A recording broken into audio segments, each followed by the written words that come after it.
quelque chose de tout à fait différent. Ça s'appelle la synastrie. Alors, il y a beaucoup de choses à dire, donc je vais essayer de faire la vidéo pas trop longue non plus, parce que sinon on va s'y perdre dans toutes les explications. Donc, la synastrie, c'est quoi? La dernière fois, je vous avais parlé de l'horoscope, la différence de l'horoscope par rapport à l'astrologie. Et bien ici, la synastrie, ça rejoint, donc dans l'astrologie, les deux thèmes de deux personnes. Alors ça peut être un enfant avec son parent à comparer. Ça peut être aussi tout simplement deux amis ou deux amies.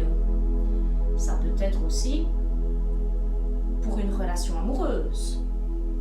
Ça peut être aussi professionnellement avec un patron pour voir si ça fonctionne bien. Et donc, nous allons comparer deux thèmes natals ensemble et nous allons pouvoir voir, évidemment, comme j'avais expliqué la dernière fois dans la vidéo, l'heure de naissance, la date, le pays et la ville. Et donc, quand on va comparer les deux thèmes ensemble, nous allons retrouver donc toutes les planètes que j'avais expliquées, qui est le Soleil, Vénus, Mars, Uranus, Pluton, Mercure. Et on va voir les aspects qu'ils font. Et donc les aspects, ça c'est encore tout à fait autre chose que je peux expliquer ici, c'est que donc, dans les aspects, nous avons des aspects neutres qu'on appelle la conjonction. Nous avons des aspects sextiles trigones qui sont des aspects en harmonie. Et puis nous avons des aspects aussi d'opposition, où là c'est, comme on dit toujours, à l'opposé, donc différent de nous. Et puis nous avons le dernier qui est le plus dur, l'aspect en rouge qui est en disharmonie, donc qui est un aspect de tension, de conflit.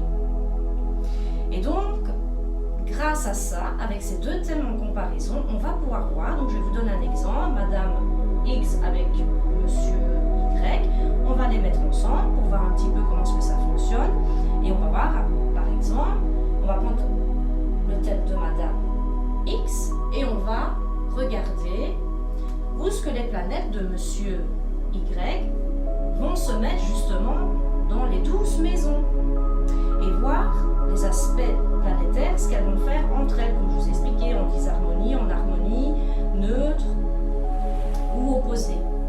Et grâce à ça, on va pouvoir voir, donc ici je vais vous donner un exemple, Vénus, donc qui est la planète justement de l'amour, de la beauté, l'artistique.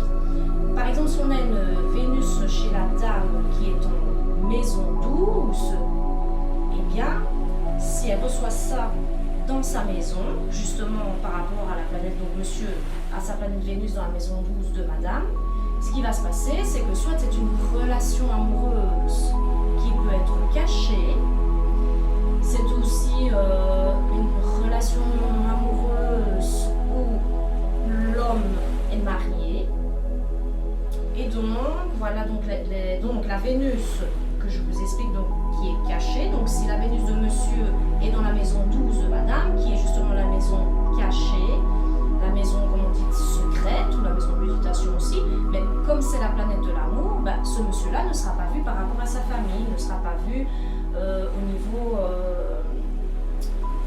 il sera peut-être marié ou il sera vraiment caché. Donc ça, c'est la Vénus en maison 12 chez la dame. Et donc ces aspects, ben, il peut y avoir aussi, donc, si par exemple cette Vénus-là en maison 12 fait un aspect de tension avec un soleil, par exemple, avec son soleil, mais ce qui peut arriver aussi, c'est qu'il y aura la dame risque par rapport au monsieur de ne pas se sentir bien vue, bien belle, admirée par son nouveau compagnon. Et donc nous avons aussi d'autres aspects, comme soleil et lune. Si justement dans leur thème, on a aussi un soleil qui fait un aspect de tension avec la lune, donc c'est un exemple aussi, ben, il peut y avoir un conflit dans le sens où monsieur, par exemple, qui a la lune, ben, sera dans ses émotions, ne sera pas tout à fait en harmonie avec madame qui a son soleil, donc elle sera un peu cassée dans sa vitalité, dans son fonctionnement, dans sa façon de voir les choses. Et donc ça peut être embêtant aussi dans une relation, mais il n'y a pas que ça, il y a d'autres aspects. Et donc on compare beaucoup d'aspects entre elles, en plus des maisons planétaires. Et avec tout ça, on arrive à voir justement, à comparer deux personnes, à voir si elles fonctionnent bien au niveau de la communication avec Mercure, donc je vous rappelle. On peut voir aussi au niveau de l'amour et de la sexualité, parce que ça on ne parle pas, c'est vrai que je ne pense pas en parler, avec Mars et Vénus. Donc on sait bien que Vénus, la déesse de l'amour, et Mars, c'est l'homme, c'est la sexualité, c'est en mode guerrier. Donc quand on a les deux aspects ensemble, même s'il y a un carré, par contre, là c'est totalement différent, ce sera un aspect excitant. Si c'est en trigone, ce sera un aspect de douceur et d'harmonie. Mais la sexualité sera bien mise en évidence avec ces deux aspects-là. Et puis il y a d'autres aspects aussi qui sont attirants, comme Uranus dans l'originalité. Et donc, grâce à tous ces aspects-là, on peut voir aussi, par exemple, si dans la maison 5 de Madame, Monsieur a des aspects qui se mettent, donc des planètes, et bien ce qui est génial, c'est que souvent, soit ils seront attirés tous les deux pour faire de la danse, ou ils pourraient avoir des enfants ensemble. Ou s'il y a des planètes aussi dans la maison 7 de Madame, il sera aussi en couple, donc ils se projetteront plus tard pour se mettre en couple.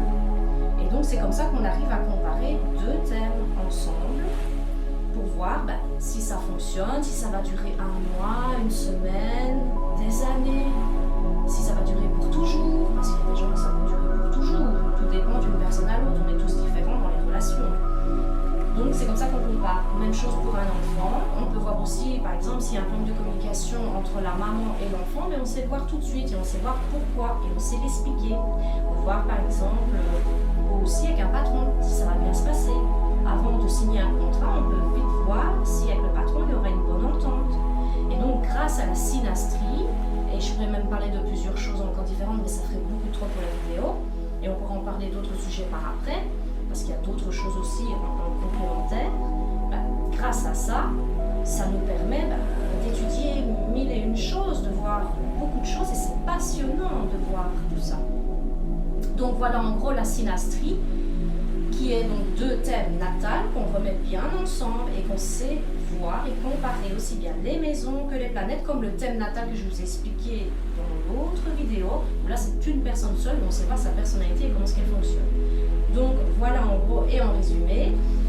Donc si vous voulez avoir, si vous voulez avoir d'autres sujets ou poser des questions et que vous n'avez pas compris tout, ou que vous êtes curieux de nature et que vous voulez savoir d'autres choses, vous pouvez poser vos questions ici dessous la vidéo et je répondrai à vos commentaires le plus rapidement possible. Je vous souhaite une belle journée, à bientôt.